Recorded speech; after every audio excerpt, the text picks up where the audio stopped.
Today I'm going to talk to you about shooting black and white.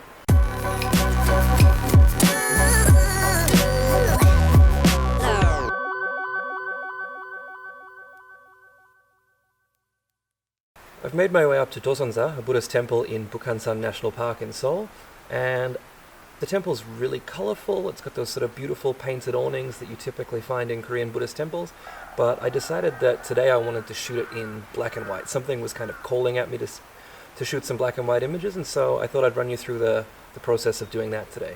One of the things that I love about shooting with a mirrorless camera, in this case the Fuji X-H1, is that I'm able to switch the preview in the viewfinder to black and white while I'm shooting. So as I've got the camera to my eye, I'm able to see a representation of what I'm going to get. And that reflects all of the settings that you set up in the camera. Let's say your shadow tone, your highlight tone, all of those things. If you want to shoot in sepia, you can do that. The two different black and white film simulations that Fuji has.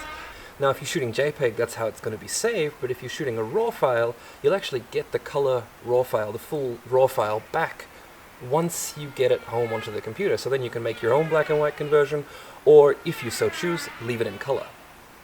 Okay, so a lot of these settings, if you take the camera out of the box, are actually in the quick menu. So if you hit the Q button on the back of the camera, you'll actually see that it has highlight tone, shadow tone, film simulation, all those things are there. So you can actually set them there, or they're in the menus as well, so you can get to them there.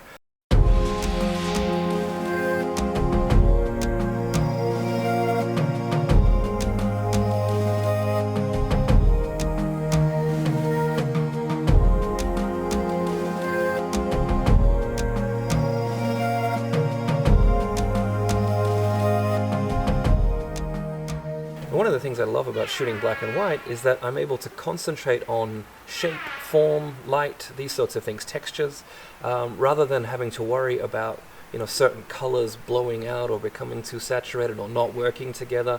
I'm able to really simplify the way that I'm shooting down to black and white. Another reason I really love shooting black and white is that I'm able to push and pull the files a lot more.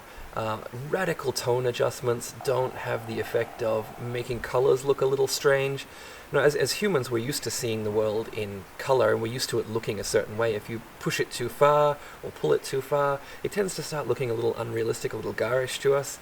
Think HDR. If you're a person who doesn't like the old school style of HDR, where colors got pushed and pulled and shadows didn't exist anymore, if you think about that, you'll understand that if you push and pull colors too far, they start to look very unnatural. Within a black and white image, you can get away with a lot more in post-processing, where you can sort of really give it a heavy vignette, or shade certain areas, push and pull, dodge and burn, as it were, to give yourself a really, really interesting image that you probably couldn't achieve in color. Okay, so there are a lot of reasons to shoot black and white images. Emotion comes through very well, form, texture, all of these things show through very well in black and white. So sometimes, you might find that colors aren't working for you in an image. If you just flick it to black and white, you might find that it really works quite well. I wasn't really trying to achieve that today. Basically, what I was aiming for with this black and white was just to satisfy my gut instinct. I went out today and I just felt the need to shoot black and white images. Now, I'm not entirely sure what I'm going to do when I get home. I might post-process some of them to color, I might post-process some of them to black and white, but I needed that to get my creative juices flowing, as it were. I needed to be able to see the world in black and white. Right, so I know it's been a short one, but I'm going to leave you guys with this one thought, and that is, listen to your gut.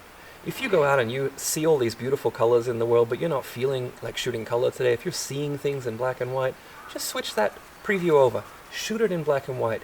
If you're shooting RAW, it doesn't matter anyway. You may decide you process them differently when you get home. But the point here is that you want to listen to your gut, because if you try to fight that creative desire, you're not really going to produce anything worthwhile. If you listen to it and let it guide you, as long as you're not on a client shoot, you're not wasting anybody's money, right? You're just out shooting. So listen to what it's telling you and flow with it. You might find that you come up with something that you couldn't come up with otherwise. Okay, so I had to move locations. There was a wild boar that came down from the mountain and was getting a little too close for comfort, so I've decided to sort of be within the confines of some concrete pillars so that I'm not going to get attacked by a wild boar. Thanks again for watching, guys. If you've enjoyed the video, give it a thumbs up, subscribe to the channel, leave any questions or comments below. I'm happy to answer them. Thanks again for watching.